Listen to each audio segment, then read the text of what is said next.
क्या आपने कभी इस दिलचस्प चौराहे पर गौर किया है जहां साइंस और ईमान मिलते हैं? एक ऐसी दुनिया में जहां उन दोनों को अक्सर मुखालिफ कुव्वतों के तौर पर देखा जाता है, वहां एक दिलचस्प हम आहंगी पाई जाती है।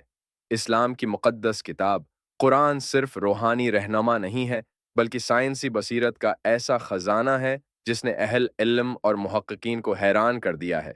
ये बेतरतीब इत्तफ़ाक़ात नहीं हैं, बल्कि गहरे अंकशाफात हैं जो जदीद साइंसी दरियाफ्तों के साथ बगैर किसी रकावट के हम आहंग होते हैं। जनीन की पेचीदगियों से लेकर कायनात की विसातों तक कुरान ऐसी बसीरत फराहम करता है जो अपने वक्त से बहुत आगे थी। ये उसकी लाजवाल हिकमत और इलही असल का सबूत है। ये एक ऐसी किताब है जो हमें गौर करने और इल्म हासिल करने की तरगीब देती है। इसलिए अपनी सीट बीलट बांधें और एक रोशन सफ़र की तैयारी करें।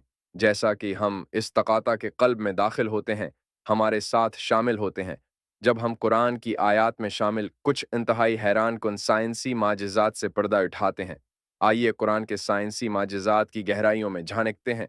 हमारा सफ़र बग बीइंग थ्योरी से शुरू होता है, जो कि जदीद कॉस्मोलॉजी का संग बुनियाद है।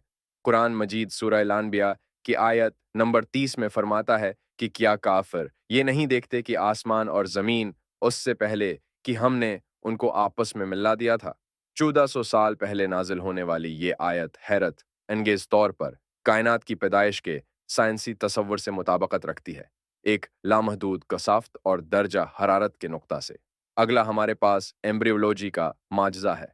कुरान मजीद की सूरह अल-मुमनून की आयत 12 से 14 में हैरत अंगेज दरस्तगी के साथ इंसानी जनीन की नशोनमा के मराहिल को बयान किया गया है।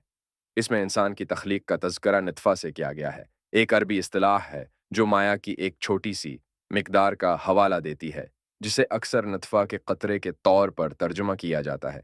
इसके बाद ये अलका के मरहले की वजाहत करता है, जिसकी ताबीर चपके हुए मादे या जोनिक जैसी साख्त से की जा सकती है, जो कि इस मरहले पर जनीन की ज़ाहिरी शक्ल से नुमायां तौर पर मिलती जलती है।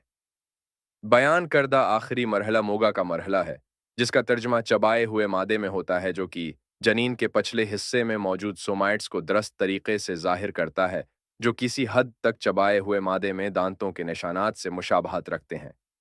लेकिन माजज़ात यहाँ समंदरी उलूम के दायरे में ख़त्म नहीं होते।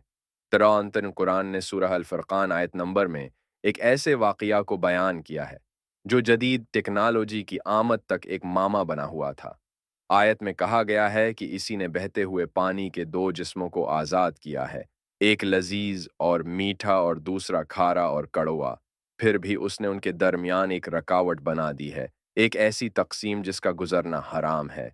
ये आयत रास्तों इन ख़ुतों की साइंसी दरियाफ़त की आईनादार है, जहाँ दरियाओं का मीठा पानी समंदर के खारे पानी से मिलता है और मिलता है। फिर भी वो अपनी कसाफत में फ़र्क की वजह से अपनी अलग खसूसियात को बरकरार रखते हैं। ये बेशुमार देगर मिसालों में से सिर्फ चंद मिसालें हैं, जो इस बात को ज़ाहिर करती हैं कि किस तरह 1000 साल पहले नाजिल होने वाली किताब कुरान में ऐसा इल्म मौजूद है, जो जदीद साइंसी दरियाफ्तों के साथ नुमायां तौर पर हम आहंग है। ये साइंस और अक़ीदे के मतज़ाद होने के तसव्वुर को चीलन करता है, उसके बजाय ये दुखाता है कि वो किस तरह एक साथ रह सकते हैं और यहाँ तक कि सच्चाई और तफ़हीम की तलाश में एक दूसरे की तकमील कर सकते हैं।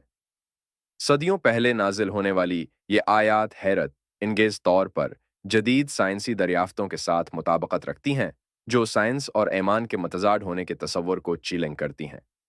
ये इंकशाफात अक़ीदे और साइंस के दरमियान हम आहंगी पर एक मुनफ़रिद तनाज़ुर पेश करते हैं। जैसा कि हमने इस रिसर्च के ज़रिए एक साथ सफ़र किया है, हमने देखा है कि किस तरह कुरान एक किताब जो 14 सदियाँ पहले लिखी गई थी, अपनी आयत के अंदर कुछ ऐसी दिमागी बसीरत पर मुश्तमिल है, जो जदीद साइंसी दरियाफ्तों से हम आहंग हैं। बग बीइंग के तसव्वुर से लेकर इंसानी जिस्म के पेचीदा काम तक कुरान में पाए जाने वाले ये साइंसी माजिज़ात हमें कायनात के अजायबात पर सवाल करने, गौर करने और ताजब करने की दावत देते हैं। वो अक़ीदे और साइंस के दरमियान खलीज को पाटते हैं, हमें दिखाते हैं कि वो मुखालिफ क़ुव्वतें नहीं हैं, बल्कि एक ही सुके के दो रख हैं। ख़ुलासा ये है कि कुरान इल्म और फ़हम के हुसूल की तरगीब देता है, हमें सच्चाई की तलाश और अपने इर्द-गिर्द की दुनिया के इसरार से पर्दा उठाने की तहरीक देता है। कुरान ईमान की किताब अपनी आयत के अंदर سائنسی علم کا خزانہ رکھتا ہے جو ہمیں کائنات کے عجائبات پر غور و فکر کرنے اور ان پر تعجب کرنے کی ترغیب دیتا ہے۔